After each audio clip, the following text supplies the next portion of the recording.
Pezinčania, práve teraz sa nachádzam v rekreačnej oblasti Lago di Garda, Pezínska Lago di Garda, Kučišdorf. Počas toho, jak som plával kilometre a popri tom jedol lúžovky, tak ma napadlo, že táto oblasť má enormný potenciál.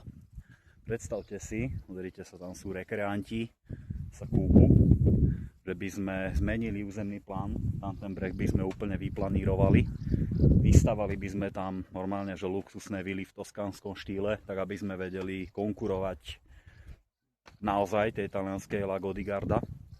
Tam dole, ako sa ide smerom na Malackej ceste, tak tam je taká rola.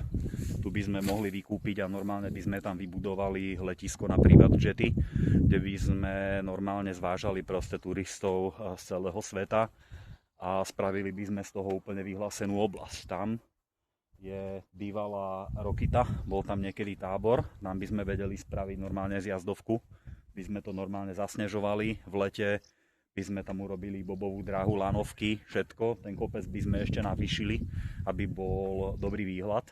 Ale má to jeden háčik, že najskôr ma musíte zvoliť za poslanca a keď ma zvolíte, tak ja to tu presadím. Vyčistíme vodu, bude kryštálovo čistá, ale jedna vec ešte k tomu mi bude chýbať, tak asi 500 miliónov eur. Tak ja sa teším na vaše hlasy vo voľbách 2026. Čaute.